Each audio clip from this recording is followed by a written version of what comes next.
Welcome and hello. We are here at Mezzanine Talk. I'm your host, Marais, and today's episode features an incredible human being, musician, and entrepreneur who is not only locally but also internationally acclaimed and renowned for having worked with the Johnny Clegg Band for over 27 years. He has also collaborated and performed with artists such as Annie Lennox, Peter Gabriel, Oliver Mthugudz, Ladysmith Black Mambazo, and Robert Plant. His name is Barry van Zyl. Welcome to the show, Barry, and thank you for taking the time to talk to us. Thanks, John. Pleasure to be here. Thanks for having me. Well, we're not going to waste any time since we're here on a tough timeline. But I mentioned Robert Plant. I mean, what the hell? I cannot help to ask, how did that happen? How did you collaborate with him and how did that happen? Well, it was during the 46664 series, which was a concert series for the Mandela Foundation, and it was to highlight the AIDS pandemic that was a huge challenge at that time. And so what happened was there were concerts around the world that were organized by the Queen, as in the band Queen management. And part of the inner circle was obviously the remaining Queen guys, Annie Lennox, and I can't remember who the other patrons were. I think Bono from U2. They sort of constructed this awareness building concert series, and they took place in various parts of the world.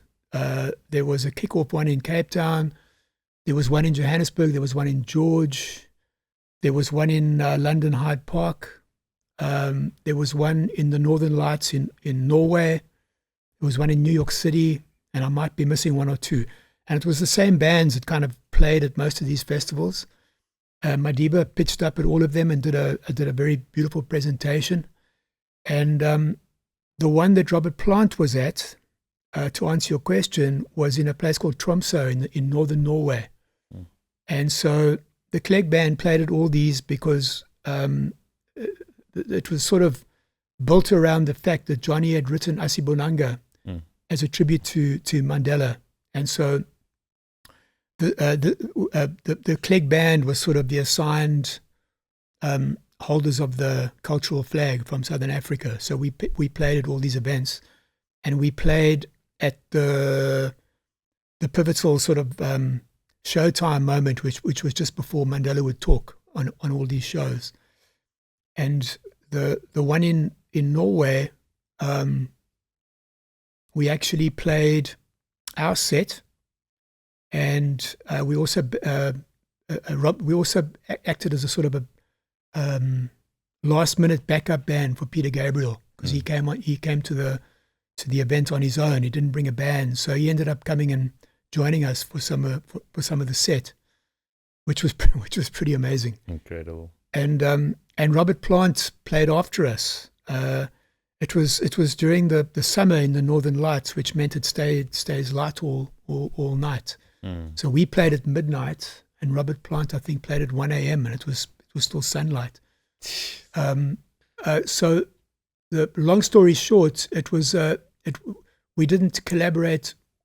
At that event we collaborated with Peter Gabriel, but not with Robert Plant. He actually played straight after us on the same festival.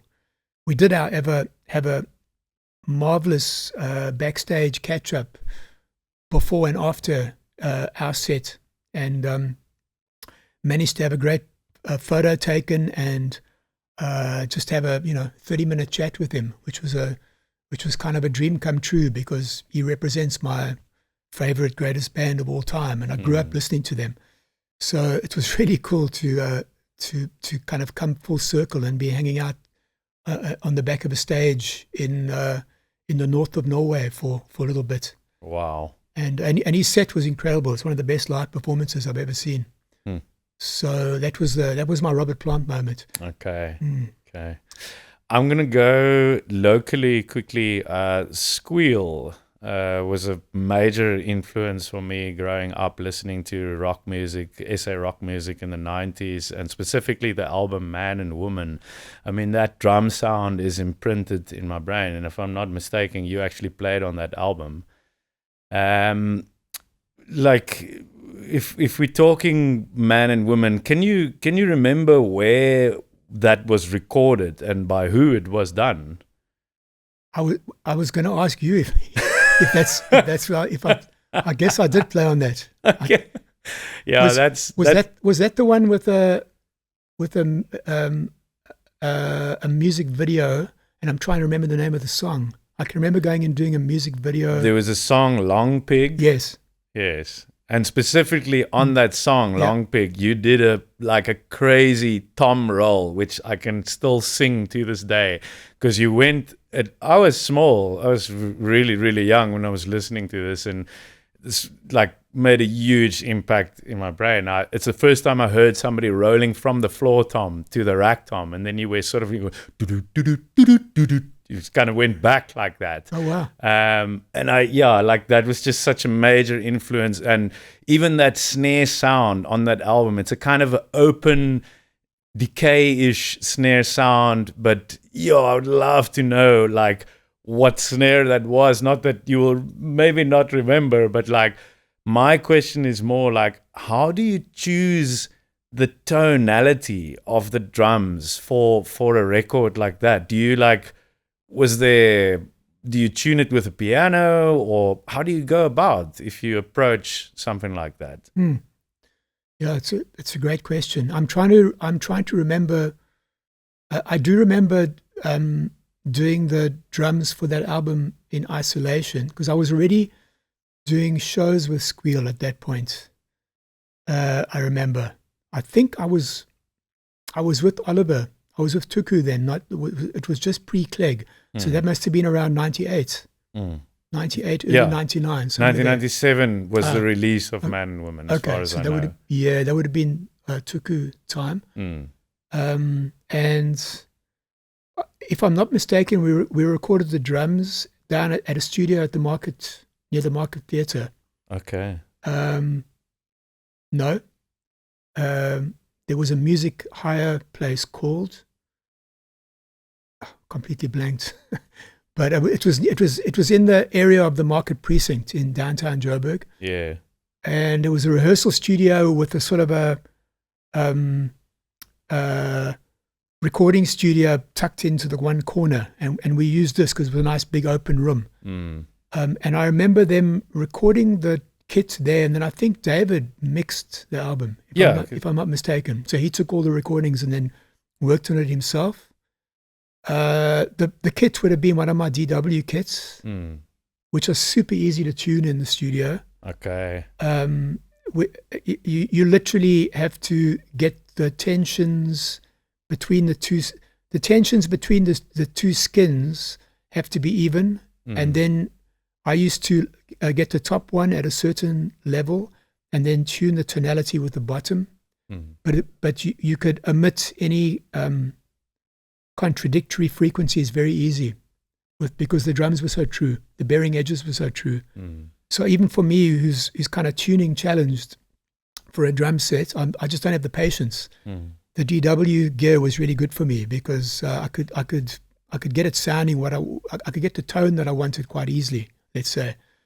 And so for a rock album like that, I would have used the biggest circumferences that I could. So it would have been a 22 or 24 inch kick, and then the biggest snare drum, the biggest toms, and the biggest cymbals, basically. Because that snare was quite high. It was cranked quite high. Okay. Yeah. It was, by the way, not a DW snare. It was I've still got a bunch of them here. I can see one across the room. I've just forgotten the name. It's an Australian Brady snare. Brady. Yeah. That makes sense. Yeah, I had a bunch of Bradys. Lovely. In fact, that's the one I used, I think. Yeah. So, yeah. And so it would have been Brady, DW, and Zildjian gear-wise. And then the configuration of the drums would have been to match the big open space in the music. So it was a big live room, you say. That makes sense. Yeah, And we actually did the whole album. I did the whole album on a Saturday morning because we didn't have time.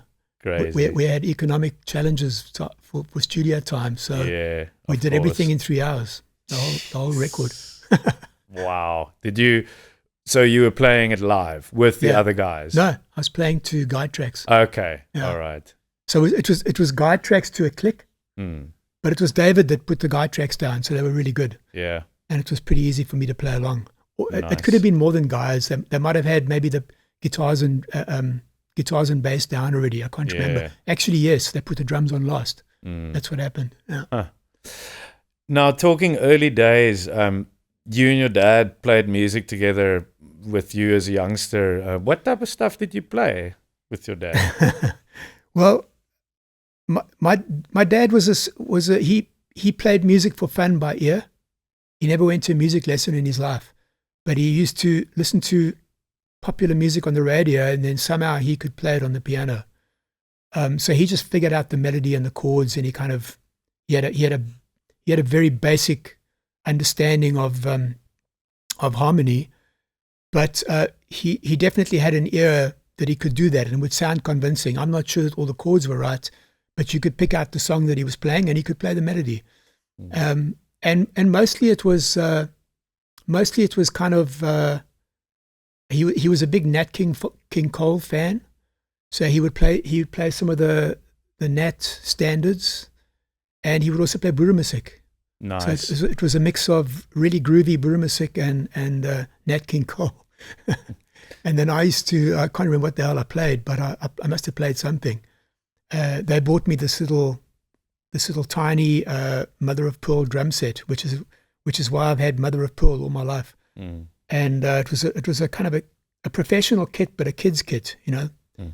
And they bought that because I used to make drums out of cake tins, and it drove everybody so mad that they thought. Eventually, they relented and thought they might as well buy me a drum set because it'd probably be a little bit more pleasing to the ear.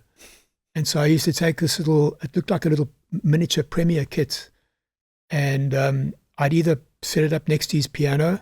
He had an old upright, and we'd play. And then we had a family friend that played piano accordion as well. And then sometimes we'd go to her apartment, and there'd be piano accordion, and me playing drums. And that was full on Boeremusik. And I remember that great. We used to make a sort of a Friday night out of it, and just play music for a few hours. Yeah, I know Boeremusik will get the chops up for sure. Yeah. Especially the time. Yeah.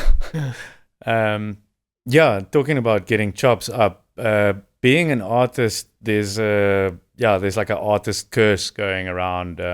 They often say, you know, artists struggle to let go of a concept. So how do you feel when you listen back to early days work that you did? Do you sort of look at it very critically, or do you sort of lean more into the idea that it was a moment in history, a moment in time that was captured and it's part of the growing process? Because like artists often, they find it hard to let go.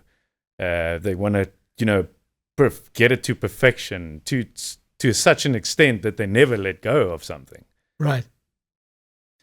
Yeah. The second thing you said, just a snapshot in time, and then move on. That's kind of my approach. And I really struggle to listen to anything I've played on. I don't enjoy it. Yeah. So there's maybe a handful, 1 or 2 albums that I've done that I could listen to straight away afterwards and go, okay, I like this. I completely agree with you there. Yeah. For myself as well. Like it so resonates with how I feel about it. So I'm glad to hear that actually from a fellow musician. Because you just zone in on all the imperfections, you know, straight away. Yeah. But interestingly, sometimes I listen to a track or somebody plays me a track, you know, now it's 10, 20 years later. Yeah. And then I go, damn, that's really cool. I wonder who the drummer is. And then it turns out it's me.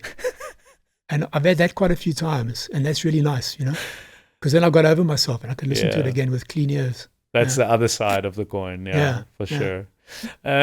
Just talking sessions in the 90s, like obviously you played on an array of different albums and stuff. Like, What sort of studios do you remember from that time? You've mentioned briefly the one there that you recorded Man and Woman with. Yeah, it's just interesting for me hearing people speak about, downtown Joburg and the studios there.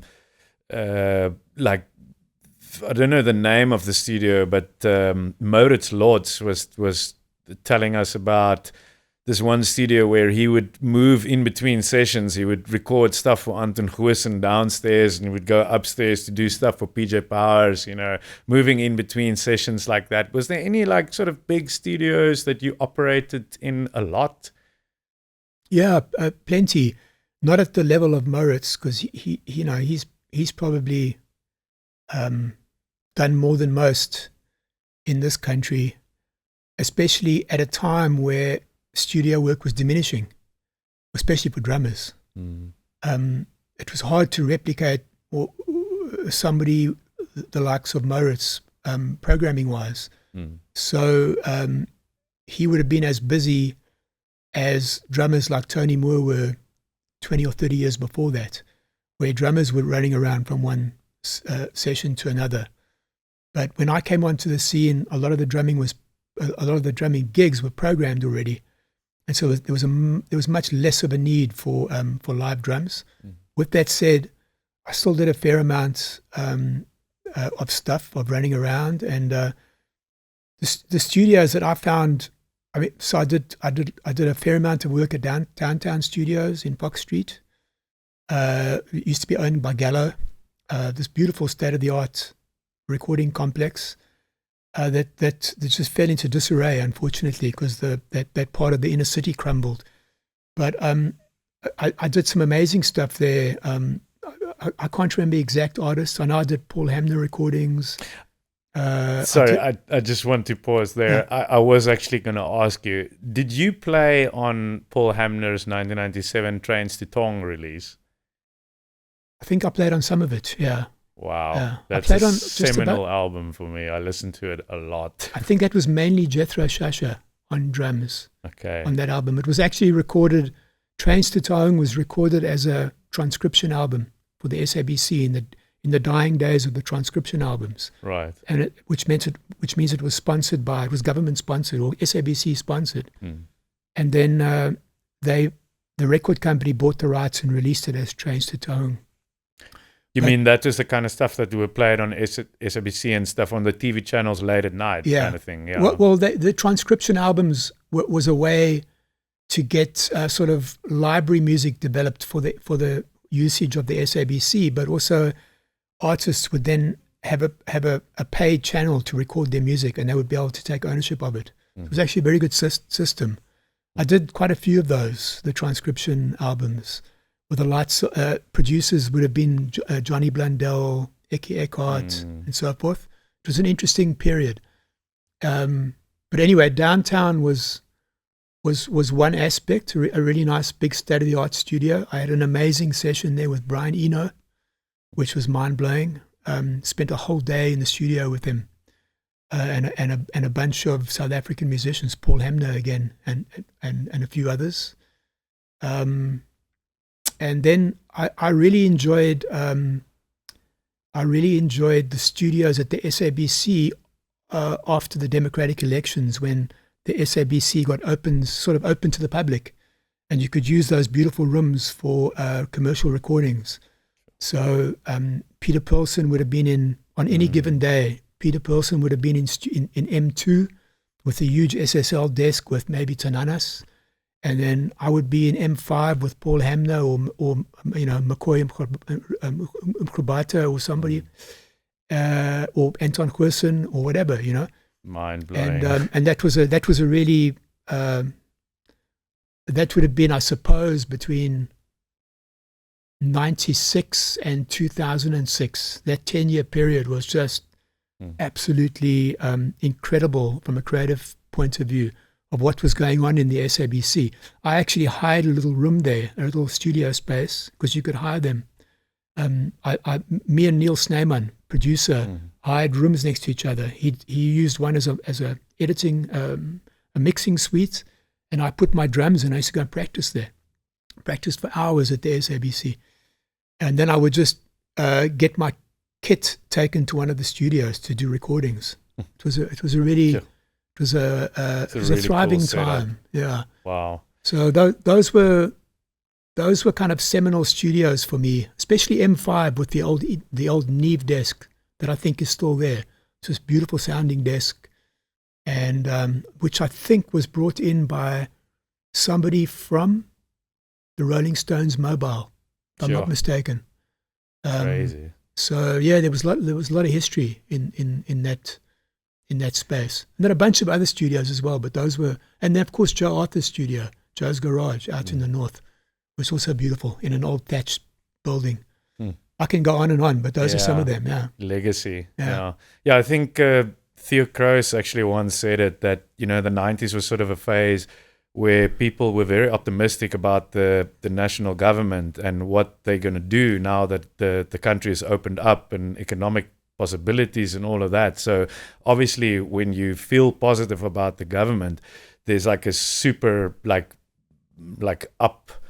upwards curve in culture, which music is obviously a part of. So it makes sense that what you say, that period between 1997 and 2006 was such a beautiful period for recording music and stuff.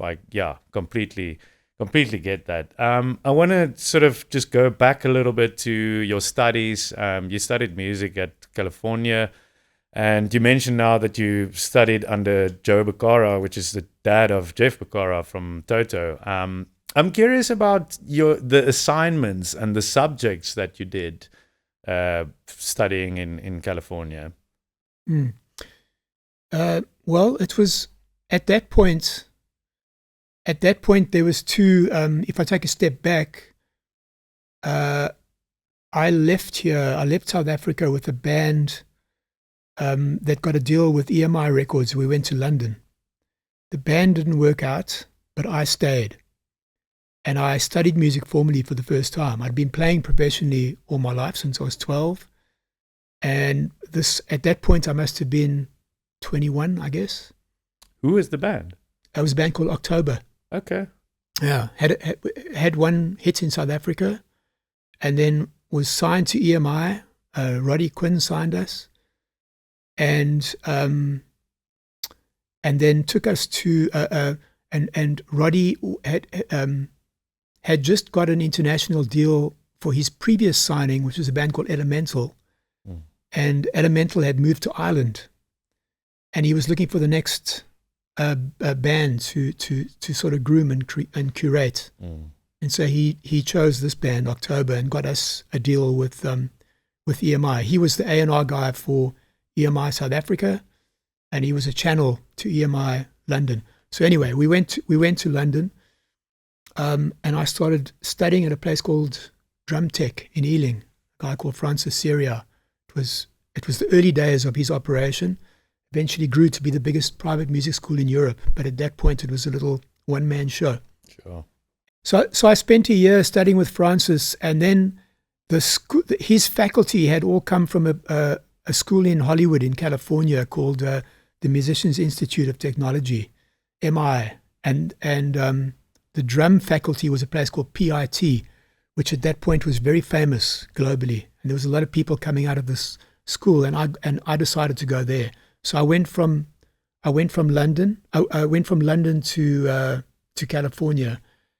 In the time that I was with Francis, I learned some theory. So I learned enough to get by at the new school, to get a place in the new school, because you had to audition. Okay.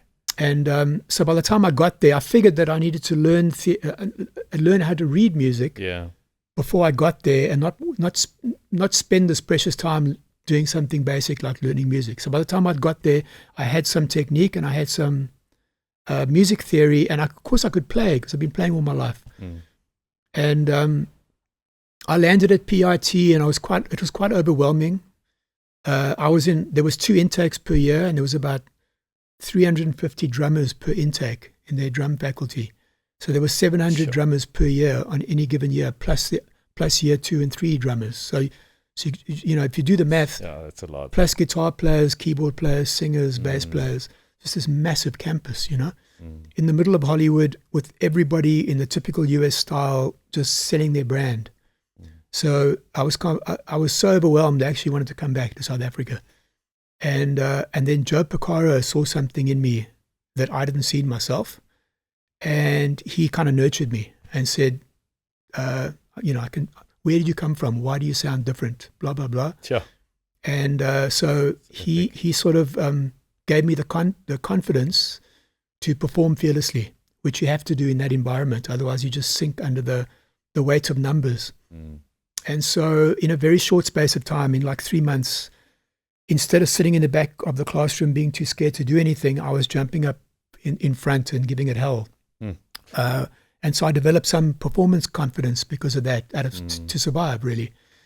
I ended up doing very well. And we studied the first couple of semesters were generic. So you'd have to do a basket of subjects that were prescribed. You had to do sight reading, you had to do rhythmic ear training, you had to do ear training, you had to do another instrument. What did you do for another instrument? Piano. Okay, of course. You had to do technique, which was Joe's domain. And so I did all of that, and then you could branch out into things like funk studies, big band, jazz, fusion, rock, country, pop, blah, blah, blah. You could choose an array of those. I did jazz and big band and Latin. So world music was my major. Yeah. And I started studying with a guy called Efrain Toro. That was the head of that department. This legendary sort of Yoda-like figure, who's still a friend of mine. And he's a educator, thinker, mathematician, damn fine surfer, and incredible drummer, just incredible, probably one of the most incredible performers I've ever met. And so he really game changed me. And he started me on the path that I'm on now with the business school. Right. Of seeing rhythm as something much bigger than music. Yes. So he was the catalyst. But I had Joe, and Ralph Humphrey was my other head of department from Frank Zappa's band. And he took care of all the odd meter stuff. We had amazing drummers and faculty and people coming through and doing workshops. It was just a literal melting pot of the people that taught us were actually practitioners as well. Yeah. So they'd be teaching, but then they'd go off to the studio, maybe get a replacement because they were doing the new, literally Toto album or whatever. And so that inspired us, as young musicians. So did you play live when you were studying? I played live, yeah. Well, firstly, you had to play live in the school to accumulate points. And so if you wanted to achieve a distinction, you had to have a certain number of hours of playing live. Right. And recording? Some recording as well. Is it? But the playing live was the big thing. Yeah. In all different situations.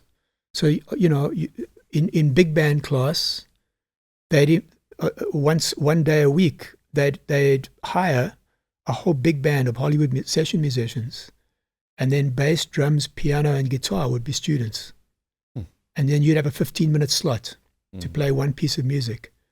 You could choose to see it up front, or you could choose to sight read it. So obviously, initially, you would look at it up front, but after a year, we would just, it was like bungee jumping. We just take the chart and go and sit, and they'd count us off, and we'd play with a big band. It was quite an incredible feeling. It was an amazing thing. So it was all those kind of subjects, that you could experience. You mentioned that Joe Porcaro said, "Why do you sound different?" And you're quite an expert of African rhythms and stuff. I mean, you did the Slaves to the Rhythm concept, where it's like a sort of corporate, if I'm understanding it correct, it's sort of learning people about innovation and collaboration and pulse, how like formidable that is if you want to make connections, human connections between people. Yeah. But yeah, anyway, I'm sidetracking. No, that's perfect. Well captured. I want to know, like, why African rhythms and how did that come into play? I mean, you've worked with ladies with Black Mbazo, Oliver Mchugoods. I mean, that's just crazy for you as a white person working with these legendary African musicians. Yeah. And my nickname was Barry White, by the way. I can totally see that. Still is, actually, in Johannesburg. Well, when I grew up as a young boy in the Eastern Cape, I was mentored and nurtured by the Malay community. That's how I learned to play music. I taught myself to play with listening to Ringo and Charlie Watts. That's how I learned to play drums or vinyls. And then I got noticed by the Cape Malay community in Port Elizabeth, and they introduced me to improvised music and jazz and fusion. And I started exploring all these other great drummers that they opened this world to me, and I was welcomed unconditionally into this community, and I never saw race or culture, or I just didn't see that. I just saw the music as a kid. Luckily, my parents were very open-minded, and they were completely fine. They probably wouldn't have been fine if they knew that I was getting into the boot of a car to go into a township to play music. But that was only because of the police roadblock. Once I was in the township, I was completely welcome and I was safe. You know? So that was my musical upbringing, and through that, I understood Guma music at a very deep level. That was my thing, and I really resonated with that. And also with the ladies that took care of me, the one lady in particular, I was tuned into the Zulu and Xhosa gospel music that I'd hear on a Sunday, and then I got into the Maskandi stuff. When I heard Maskandi, I was sold. And so between Guma and Maskandi, there were such deep grooves that kind of got into my DNA. So long story short, by the time I got to LA, that was part of my accent, I would say, but I'd forgotten about it. And so what Joe picked up on, and what Steve Houghton, who was my other go-to guy, who ran our big bands classes, at that point rated by by Drummers Magazine as the number 2 choice globally of big band drummers. So he was a big band heavyweight.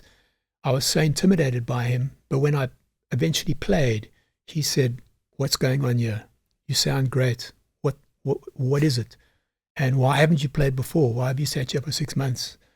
And so between him and Joe, when I got that encouragement, then I was off. Then I was off on a mission, and I realized that the strategy wasn't to try and be better than everybody else. Different.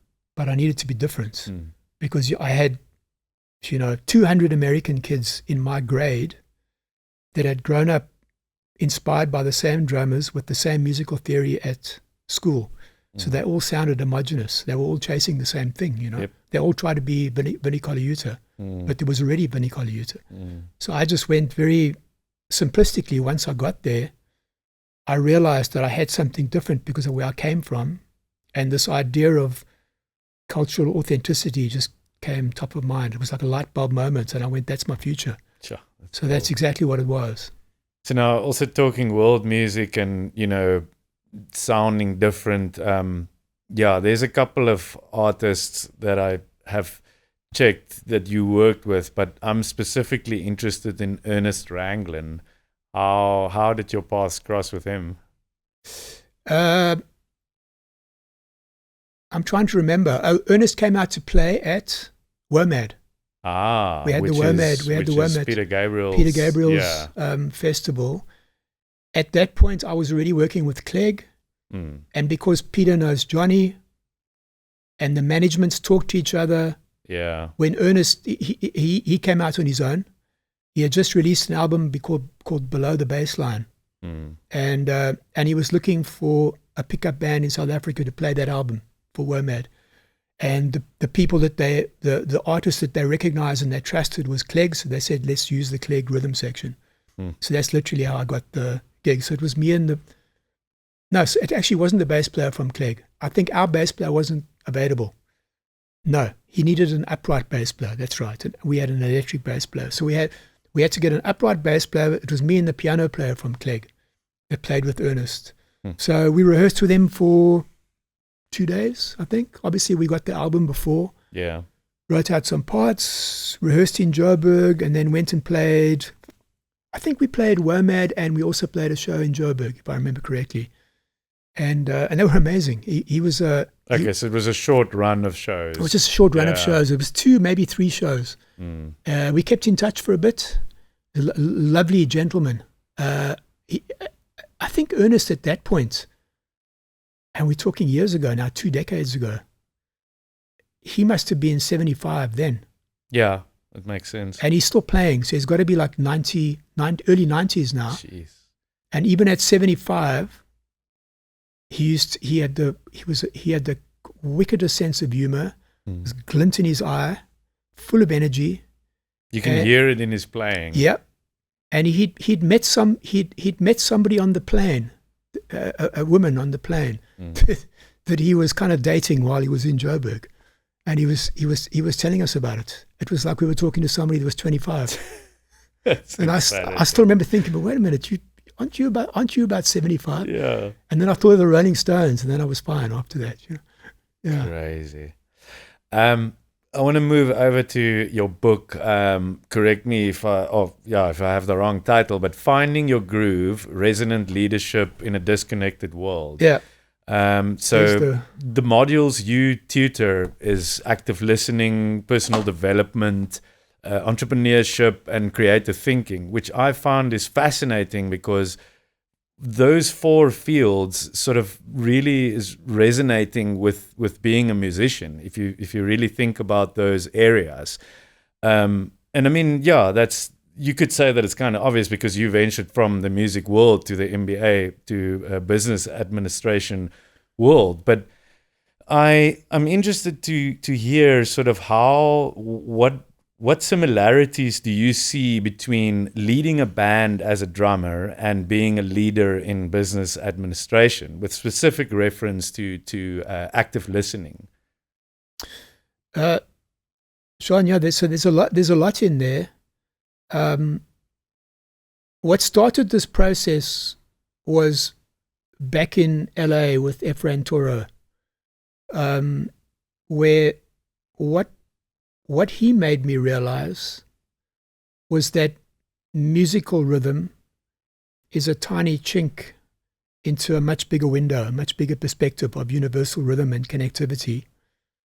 And if we really want to get macro, the fact that all things are connected on the planet, and they're connected beyond language. And if we look at ourselves as organisms, we made up of molecules, that are oscillating. So we down to our sort of molecular level, we're resonant beings, and so things are resonating in relation to each other, from the smallest particles all the way to the biggest structures. And music's one way of looking at this, but you can look at it from different paradigms, from different perspectives. So I started getting through Efrain. I moved. I shifted. My focus went away from people like Miles Davis and John Coltrane to physicists like Richard Feynman, David Bohm, who were exploring the same thing, same phenomenon, but the same level of connectivity, but now through the lens of physics. So Richard Feynman came, was very articulate with this stuff. The late Richard Feynman, Nobel-winning physicist.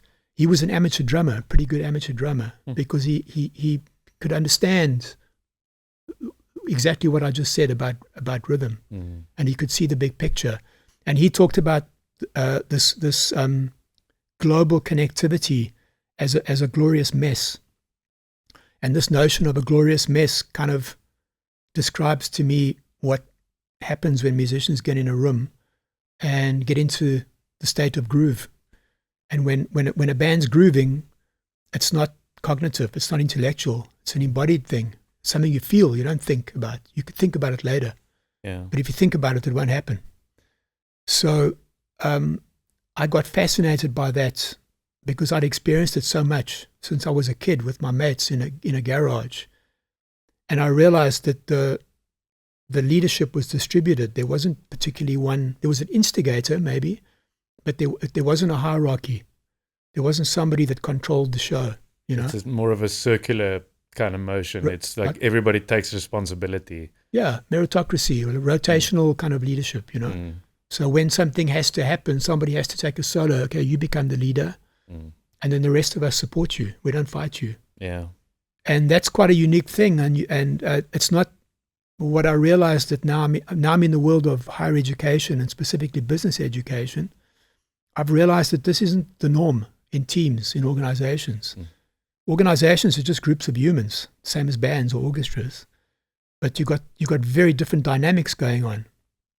And in organizations, teams are very much, there's a structure, there's an organizational chart, there's hierarchy, there's a focus on execution and results. The communication in the groups all by language. And none of that I've just described describes a group of musicians. And so it's a different approach.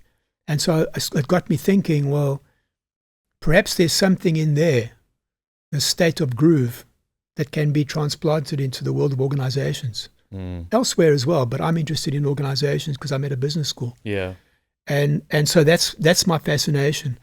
And, you know, Ephraim got me onto this because he would talk about groove in all kinds of situations. He was a surfer, and if he had a good surf, he'd say, what a groove.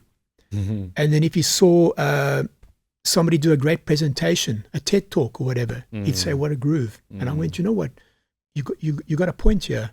So this groove is talking about resonance, so that the neural networks in one head are firing with the same frequency as the neural networks in the other head. Yeah. And if two brains are doing that, there's resonance. That's what happens if you see a great musical performance, or if a great storyteller tells you a story. They're taking the oscillations in their networks and they're replicating that in yours. It's really difficult to do. But that's where I'm playing with this transference of lived experience as a musician to organizational leadership and teams. Yes.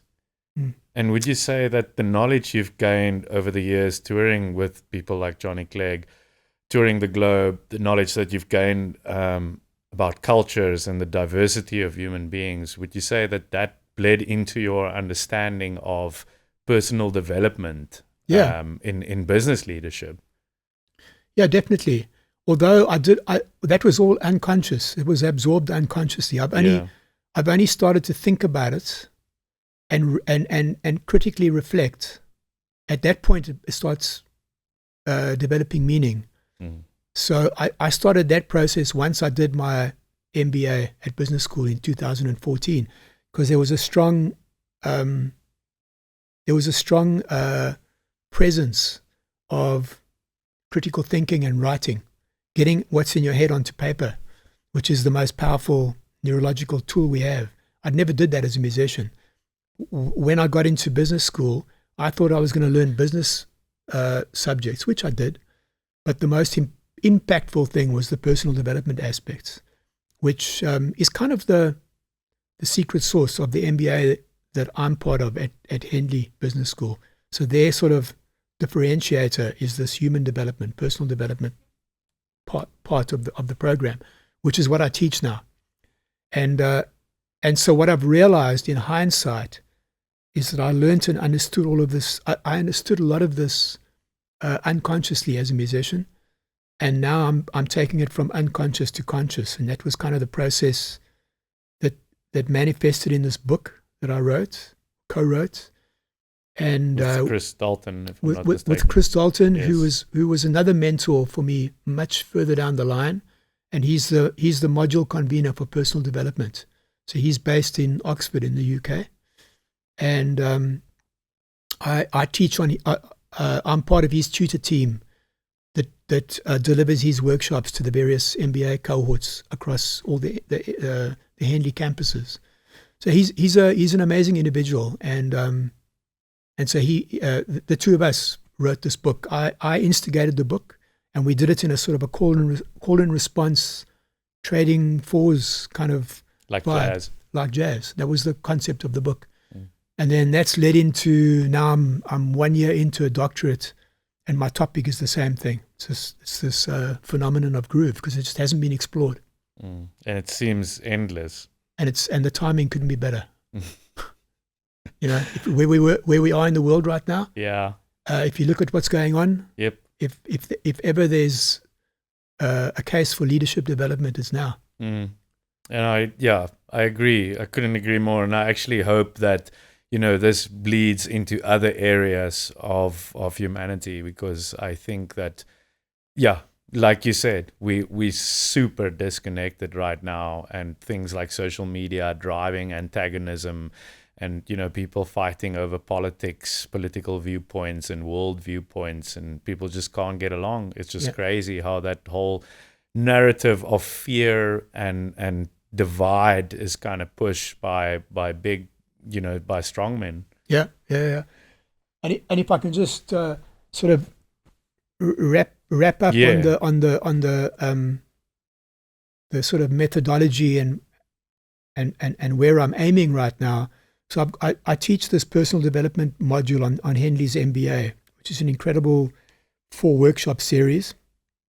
And then outside of the business school, I'm doing more and more work for organizations that are calling me in because they've heard that I can talk to their executive team about things like active listening, to your point earlier, entrepreneurship, this idea of connecting brain and body, which is the disconnect that gets us into most of the difficulties we're in on the planet right now, because people are they're living in the voice of their head, and they've lost touch with the fact that we hyper intelligent organic beings, and we've got intelligence far beyond just what the brain is, just what the voice in our head is telling us.